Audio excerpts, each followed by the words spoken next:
नमस्कार, मैं किरण कुमारी राजकीय हाई स्कूल मड़िहाई मेरठ में सहायक अध्यापक जीव विज्ञान के पद पर कार्यरत हूँ।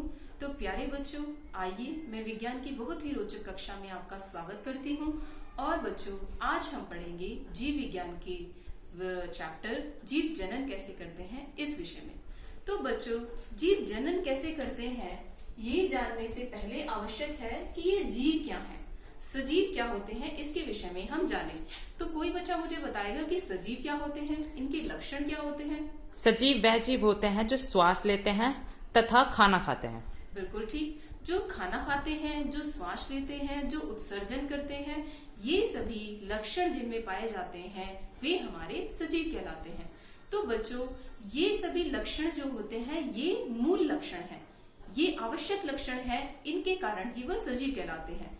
लेकिन जनन भी इनकी एक मूलभूत विशेषता है। इसके बिना कोई सजीव अपनी निरंतरता को समाज में बनाए नहीं रख सकते। अपने अस्तित्व को बचाने के लिए, अपने अस्तित्व को बनाए रखने के लिए सजीव जनन करते हैं। तो देखिए, अपनी जाति तथा वंश की निरंतरता को बनाए रखने हेतु यह अति आवश्यक है कि प्रत्येक जीव, वनस्पति हो चाहे प्राणी हो, ये अपने ही समान दूसरे जीवों को जन्म देता है और यही प्रक्रिया हमारी जनन कहलाती है। अब ये भी हम जानेंगे कि जीव जनन तो करते हैं, कैसे करते हैं, लेकिन ये करते क्यों हैं। तो सबसे पहली बात, जैसे मैंने अभी आपको बताया था कि अपने अस्तित्व को, अपने निरंतरता को समाज में, प्रकृति में बनाए रखने के लिए करते हैं। जो जीव उत्पन्न होते हैं वो अपने ही समान जनक के जैसे होते हैं, उनके आनुवांशिक लक्षणों में भी समानता पाई जाती है। तो इस प्रकार के लक्षण जो होते हैं जनन में आवश्यक होते हैं। जनन बच्चों, जनन दो प्रकार का होता है, अलैंगिक जनन तथा लैंगिक जनन। Asexual reproduction and sexual reproduction. अलैंगिक जनन, इस प्रकार के जनन में बिना जनन कोशिकाओं के द्वारा ही नई संतति का या नई संतान का निर्माण होता है तथा पैदा होने वाली जो नई संतति होती है वो अपनी जनक कोशिका से पूर्णतः समान होती है, उसमें आनुवांशिक विभिन्नताएं नहीं पाई जाती। जबकि लैंगिक जनन कोशिकाओं के द्वारा होता है तथा इसमें आनुवांशिक विभिन्नताएं पाई जाती है। तो बच्चों, अलैंगिक जनन, जिसमें जनन कोशिकाओं की आवश्यकता होती ही नहीं है, ये कायिक कोशिकाओं द्वारा ही हो जाता है। और ये देखिए बच्चों, यह अलैंगिक जनन भी हमारा विभिन्न प्रकार का होता है। जैसा आप देख रहे हैं, पहला विखंडन। विखंडन क्या होता है? जब टूट जाना, दो या दो से अधिक हिस्सों में उस जीव का टूट जाना, वह हमारा विखंडन कहलाता है। यह विखंडन भी दो तरीके का होता है, द्विविखंडन, बहुविखंडन।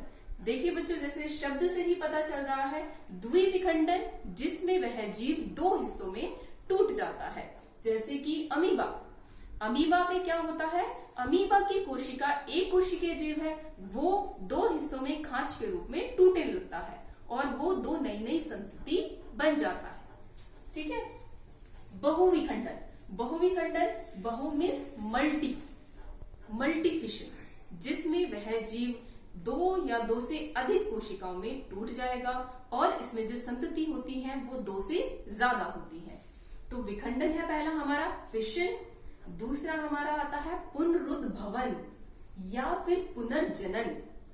ये हमने इसे क्यों कहा है? रीजेनरेशन भी हम इसे कहते हैं। जैसे कि बच्चों, आपने देखा है, आपने देखा होगा कि हमारे घर में छिपकली होती है ना? आपने देखा, जब हम कभी उसे भगाते हैं या वो गिर जाती है तो उसकी कभी कभी पूंछ टूट जाती है, आपने देखा होगा।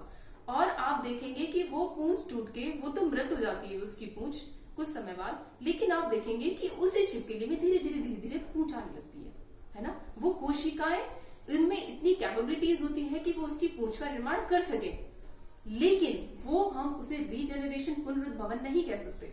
ये पुनरुद्भवन हमारा प्लेनेरिया में होता है।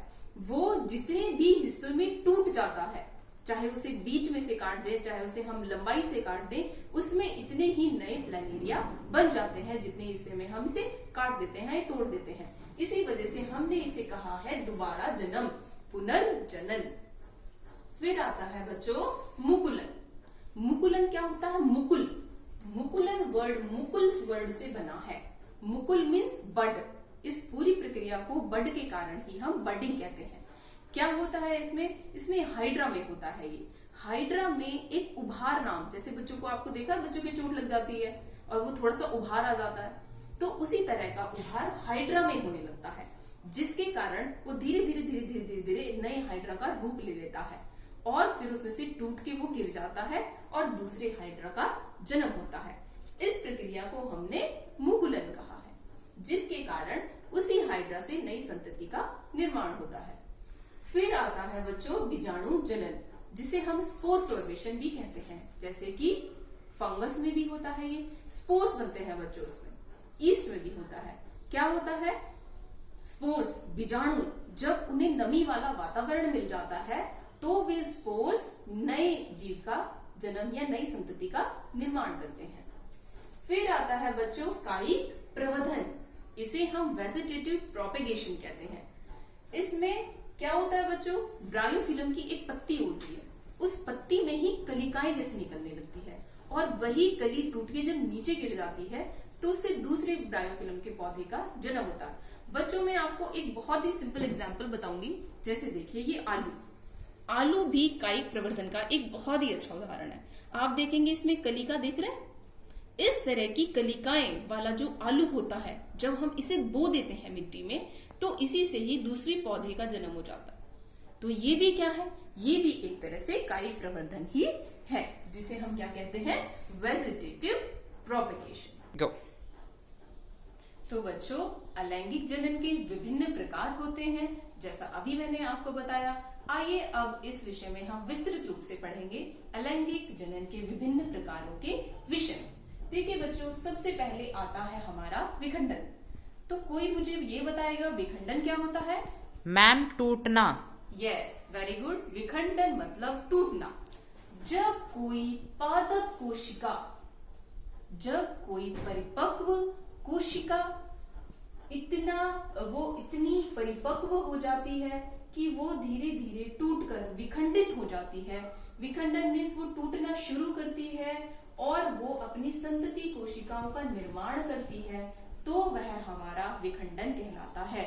अब बच्चों ये विखंडन भी दो तरीके का होता है, द्विखंडन और बहुखंडन। द्विखंडन जब दो हिस्सों में टूटता है, बहुखंडन जब उसका टूटना दो से अधिक भागों में होता है। ठीक है, जैसा आप देख रहे हैं ये अमीबा है। अमीबा की स्ट्रक्चर कैसी होती है? बहुत ही इर्रेगुलर सी होती है, अनियमित होती है। हम इसे ये नहीं कह सकते हैं कि ये गोल है या ये ट्रायंगल है या ये रेक्टेंगुलर है, हम नहीं कह सकते। ये एक अनियमित आकार की कोशिका है, एक कोशिकीय जीव है। जब ये पूरी परिपक्व कोशिका हो जाती है और ये जनन करने लायक हो जाती है, तब ये हमारी इस टाइम जनक कोशिका है। जरूरी नहीं है कि ये विखंडन हमारा लंबवत ही होगा या ऊर्ध्वाधर भी होगा। यहाँ हमने ऊर्ध्वाधर ये दिखाया हुआ है, जरूरी नहीं है। ये विखंडन एक खांच की तरह यहाँ से भी हो सकता है और ऐसे भी हो सकता है। तो बच्चों देखिए कैसे होता है ये। अमीबा की इस कोशिका को हमने जनक कोशिका कहा है, जो विखंडित होना शुरू होती है। इसमें सबसे पहले विखंडन होता है केंद्रक का। आपको पता है इसमें बीच में एक केंद्रक है और ये कोशिका द्रव्य है। कोशिका में जो द्रव्य भरा रहता है, जो पानी भरा रहता है, जो फ्लूइड भरा रहता है, उसे हम कोशिका द्रव्य कहते हैं। तो सबसे पहले इस तरह के विखंडन में ये जो हमारा केंद्रक होता है ये टूटना शुरू होता है। तो क्या होता है बच्चों, इसमें धीरे धीरे धीरे बीच में एक खांच सी आपको दिख रही होगी, ये खांच बननी शुरू हो जाती है इस केंद्रक में भी। मतलब ये खिंच के दो हिस्सों में टूटना शुरू हो जाता है। यहाँ आप देखिए और ज्यादा गहरी खांच बन गई है और ये दो हिस्सों में टूटता हुआ हमें यहाँ प्रतीत हो रहा है। अब आप देखेंगे कि ये केंद्रक एक था, लेकिन यहाँ ये दो केंद्रक में विभाजित हो चुका है। ये द्विखंडन का गुण है कि इसमें सबसे पहले केंद्रक हमारा दो भागों में विभाजित होता है। ये देखिए ये विभाजित हो चुका है और ये खांच अब यहाँ से टूट जाती है। और आप देखेंगे इस एक अमीबा की कोशिका से, इस एक अमीबा से यहाँ दो कोशिकाओं का निर्माण होता है और इन दोनों कोशिकाओं को हमने संतति कोशिका कहा है। देख रहे हैं आप कि इस एक जनक कोशिका से इस तरह से विखंडन इसमें होना शुरू होता है। यहाँ क्या होगा, धीरे धीरे ये खांच बननी इसके केंद्रक में शुरू हो जाएगी और ये धीरे धीरे दो नए केंद्रक बना लेगी। यहाँ देखिए एक जनक कोशिका में ही, अभी तक ये जनक कोशिका ही है, इसमें दो केंद्रक का निर्माण हो जाता है और फिर यहाँ से ये बीच में से टूटकर विखंडित हो जाती है और यहाँ से दो कोशिकाओं का निर्माण हो जाता है। मतलब कि एक अमीबा से यहाँ दो अमीबा बन जाते हैं। यही हमारा इसी वजह से कहलाता है अमीबा में द्विखंडन। एक अमीबा से दो अमीबा की संतति कोशिकाओं का निर्माण होना। अब बच्चों देखिए इसमें विखंडन का एक दूसरा भी होता है प्रकार, बहुखंडन। बहुखंडन मतलब कि बहु मीन्स बच्चों multiple. Yes, very good, multiple. क्या होता है बच्चों इसमें, यहाँ एक कोशिका जो होती है उसमें जो केंद्रक है वो अपने जैसे कई केंद्रकों का निर्माण करता है। जैसे आप देख रहे हैं प्लाज्मोडियम में भी है, ये मलेरिया के परजीवी में भी ऐसा ही होता है। जब मलेरिया का परजीवी हमारे शरीर में प्रवेश करता है तो उसे एक इस तरह का एनवायरनमेंट मिल जाता है, एक फेवरेबल, एक उसके लिए ऐसा एनवायरनमेंट जो उसके लिए बहुत ही अनुकूल है। तो वो क्या करता है, अपने जैसी विभिन्न कोशिकाओं का निर्माण करता है।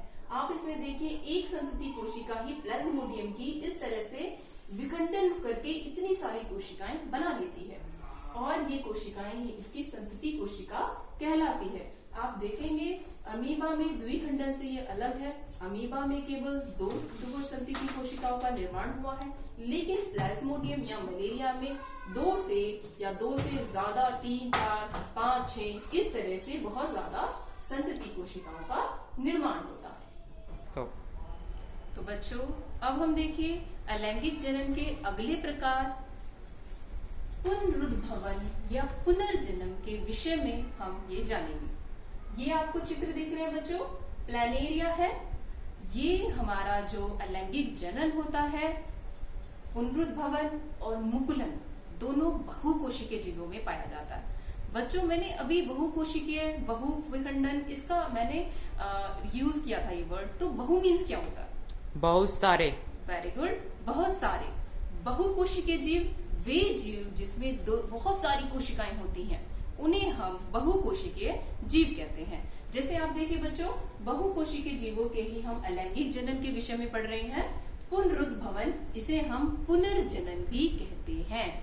जैसे आप देखिए इसमें देखिए बच्चों, इस प्रक्रिया में जब ये जीव किसी कारणवश शत विक्षत हो जाता है या अनेक भागों में टूट जाता है, तब उसका हर एक हिस्सा नए प्लानेरिया का निर्माण करता है और वही नई प्लानेरिया इसकी संतति जीव कहलाते हैं। क्या होता है बच्चों इसमें, यदि किसी कारणवश ये 1, 2 या 2 से अधिक हिस्सों में टूट गया है, जैसे आप देख रहे हैं इसे यहाँ 3 हिस्सों में ये टूट गया है, अगर ये 4 या 5 हिस्सों में भी अगर ये टूट जाता तो उतनी ही नई संतति जीव बनाता।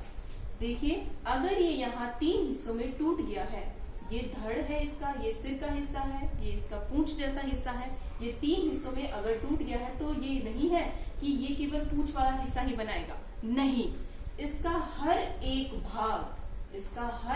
भाग प्लानेरिया का निर्माण करता है, जिसे हमने कहा है पुनरुद्भवन या पुनर्जनन। जिसमें आप देखेंगे एक प्लानेरिया को अगर 3 हिस्सों में ये टूट जाता है, विखंडित हो जाता है, या 5 हिस्सों में भी अगर ये किसी कारण से टूट जाता तो 5 नए संतति प्लानेरिया जीव का ये निर्माण करता। ये किसका लक्षण है? बहुकोशिकीय जीवों का ये लक्षण है। तो आपको बच्चों समझ में आया? सबसे पहले हमने पढ़ा था विखंडन, जिसमें वो हिस्सों में टूट जाता है जैसे कि उसका केंद्रक विभाजित हो जाता है, जैसे अमीबा में था, जैसे हमारा प्लाज्मोडियम में था। उसके बाद हमने क्या पढ़ा था, बताइए बच्चों। इसके बाद एक और था जो थी हमारा जो था पुनरुद्भवन आया है हमारा। पुनरुद्भवन में ये 3 हिस्सों में अगर टूट गया है तो 3 संतति कोशिकाओं का ही इसका निर्माण किया है। और रीजेनरेशन, इसे हम क्या कहते हैं, रीजेनरेशन भी कहते हैं। ठीक है बच्चों। अब देखिए हम पढ़ेंगे मुकुलन। ये हमारा तीसरा प्रकार है। पहला प्रकार हमारा हमारा विखंडन था, दूसरा प्रकार हमारा पुनरुद्भवन, तीसरे प्रकार पर चलते हैं अलैंगिक जनन का तीसरा तरीका मुकुलन। मुकुलन मुकुल वर्ड से आया है। आप देखेंगे जैसे ये हाइड्रा है, हाइड्रा में क्या होता है, एक बर्ड लाइक स्ट्रक्चर, एक उभार की तरीके की संरचना बन जाती है और ये उभार धीरे धीरे बड़ा होके एक नए हाइड्रा के रूप में परिवर्तित हो जाता है। ये नया हाइड्रा यहाँ से टूट जाएगा और एक नए हाइड्रा का ये निर्माण करेगा। ठीक है बच्चों। अगर हम यहाँ इसे हाइड्रा को भी 2 हिस्सों में यहाँ काट दें तो इससे हमारे 2 हाइड्रा का भी निर्माण होगा। लेकिन मुकुलन वह प्रक्रिया है जिसमें उस जीव पर उभार की तरह की संरचना जन्म लेने लगती है, ऐसा उसमें उभार बनने लगता है। वही उभार बड़ा होकर नई संतति कोशिका के रूप में परिवर्तित हो जाता है। जब ये टूटकर गिर जाएगा तो नई संतति कोशिका का ये निर्माण करेगा। और ये मुकुलन जो हमारा आया है ये इस मुकुल वर्ड से ही आया है, बडिंग। इस बड के कारण ही हमने इसे कहा है बडिंग। ठीक है बच्चों। बीजाणु जनन। बच्चों, बीजाणु जनन भी अलैंगिक जनन का एक प्रकार है। बीजाणु जनन में क्या है कि कुछ बहुकोशिकीय जीव, उनमें जनन संरचनाएं पाई जाती हैं। ये जनन अंगों के भाग तो नहीं है, लेकिन गुच्छों के रूप में ये संरचनाएं पाई जाती हैं। इन्हें हम स्पोर्स या बीजाणु कहते हैं। इन बीजाणुओं के चारों तरफ मोटी कोशिका भित्ति पाई जाती है जो प्रतिकूल परिस्थितियों में इनकी रक्षा करती है, या हम कहें उन प्रतिकूल परिस्थितियों में ये निष्क्रिय रहते हैं, लेकिन जब इन्हें इनके अनुकूल नम वातावरण मिलता है तो ये बिखर जाते हैं और इनकी कोशिका भित्ति इनसे अलग हो जाती है और वो नई जीव का निर्माण करती है। ये किस किस में पाया जाता है, जैसे कि राइजोपस, जैसे कि फंगस। इसके अलावा बच्चों मैं आपको एक और एग्जांपल बताऊंगी, जैसे कि वायरस होता है जिसे हम विषाणु कहते हैं। वह भी एक मानव कोशिका के बाहर निष्क्रिय रहता है, वह बिल्कुल भी सक्रिय नहीं रहता।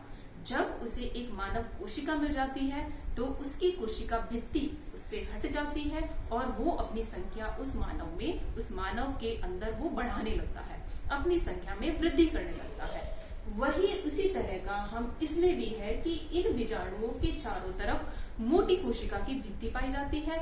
जब वे किसी प्रतिकूल परिस्थिति में रहते हैं या नम परिस्थितियों में नहीं रहते तब वे उससे सुरक्षा करते हैं, लेकिन जब उन्हें अनुकूल वातावरण, नम वातावरण मिल जाता है तब ये अपने जैसे जीवों का निर्माण करते हैं। ये पाया जाता है राइजोपस में और फंगस में। ये हमारा बीजाणु जनन कहलाता है। बच्चों, कुछ पौधे ऐसे होते हैं जिसमें जड़, पत्ती, तनों द्वारा अगर उन्हें उपयुक्त परिस्थितियों में विकसित किया जाए तो उनसे नए पौधे का, नए पादप का निर्माण होता है। और यही हमारा अलैंगिक जनन का अगला भाग है जिसे हम कहते हैं कायिक प्रवर्धन। ये देखिए बच्चों, ये कायिक प्रवर्धन हमारा 2 तरीके का होता है, प्राकृतिक कायिक प्रवर्धन और कृत्रिम कायिक प्रवर्धन। प्राकृतिक कायिक प्रवर्धन कैसे, जैसे कि जड़ों द्वारा। जब उस जड़ वाले हिस्से का इस्तेमाल हम कायिक प्रवर्धन, नए पादप के निर्माण के लिए करते हैं। तनों द्वारा, पत्ती द्वारा जब हम पत्ती का इस्तेमाल करते हैं, तनों द्वारा जब हम तनों का इस्तेमाल करते हैं। कृत्रिम कायिक प्रवर्धन जैसे कि कलम लगाना। कलम आप जानते हैं, तने का वो हिस्सा, शाखा का कुछ हिस्सा काट के बो दिया जाता है। दाब लगाना, ये भी मैं आपको डिटेल से बताऊंगी, जैसे कि नींबू में। तो कायिक प्रवर्धन बच्चों 2 तरीके का हमारा प्राकृतिक और कृत्रिम। प्राकृतिक में जैसे बच्चों आपने देखा है जड़ों द्वारा, जैसे कि शकरकंद। शकरकंद क्या होती है? एक जड़ है। अगर शकरकंद को ही उपयुक्त परिस्थितियों में बो दिया जाए तो उससे नए पौधे का निर्माण होता है। और कायिक प्रवर्धन एक ऐसी विधि है, अगर हम बीज का इस्तेमाल कर रहे हैं उस पौधे के निर्माण के लिए, उससे ज्यादा जल्दी से इन तरीकों से वो पौधा विकसित होगा अगर हम कायिक प्रवर्धन की विधियों का इस्तेमाल कर रहे हैं। दूसरा जैसे कि बच्चों तनों द्वारा, जैसे कि आलू में। देखिए बच्चों, आपको मैं दिखाती हूँ। आलू में हम आलू को बोकर भी हम नए पौधे, आलू के पौधे का निर्माण कर सकते हैं। कैसे? आप देख रहे हैं इसमें कुछ कलिका जैसी, जिन्हें हम आंख बोलते हैं, आलू की आंख, ये कलिका जैसी ये स्ट्रक्चर, संरचना इसमें उभारने लगती है। और इस आलू के इस हिस्से को ये या आलू ही बो दिया जाए तो आलू के दूसरे पौधे का जन्म होगा, जिससे हमें इस जैसे बहुत सारे आलू मिलेंगे। ठीक है, तो ये हमारा क्या है? आलू एक तना है। जब भोजन आलू के तने वाले हिस्से में जम जाता है तो वो आलू का निर्माण करता है। तो ये तनों जैसा हमारा किसमें पाया जाता है? आलू में। अब बच्चों देखिए, जैसे कि पत्ती द्वारा, ये हमारा किसमें देखा गया है? जैसे कि ब्रायोफिल्म। 1. देखिए बच्चों, ये कायिक प्रवर्धन का प्राकृतिक कायिक प्रवर्धन है, जैसे कि पत्ती द्वारा। पत्ती, जैसे कि मैंने बच्चों अभी आपको बताया, ब्रायोफिल्म की पत्ती है। इसमें क्या होता है? पत्ती पर ही यहाँ इस तरह से कुछ छोटी छोटी कलिकाएं उत्पन्न होने लगती हैं, जो छोटी छोटी पत्ती के रूप में होती हैं। धीरे धीरे धीरे धीरे ये बड़ी हो जाती हैं और ये टूटकर गिर जाती हैं। और जब ये टूटकर गिर जाती हैं तो ये नए ब्रायोफिल्म के पौधे का निर्माण करती है। और ये एक प्राकृतिक कायिक प्रवर्धन है। ये प्राकृतिक रूप से होता है, अपने आप होता है। ये कोई मैनमेड नहीं है, कृत्रिम नहीं है। इसमें अपने आप ही ये स्ट्रक्चर, इस तरह की संरचना कलिका की तरह की अपने आप उत्पन्न होती है। धीरे धीरे एक पत्ती जैसा रूप लेने लगती है, जैसे शाखा होती है उसमें विभिन्न तरह की पत्तियां होती हैं, उस तरह का रूप लेने लगती है। और जब ये थोड़ी और विकसित हो जाती हैं तो ये टूट कर गिर जाती है और अनुकूल परिस्थिति में दूसरे ब्रायोफिल्म के या संतति ब्रायोफिल्म के पौधे का निर्माण करती है।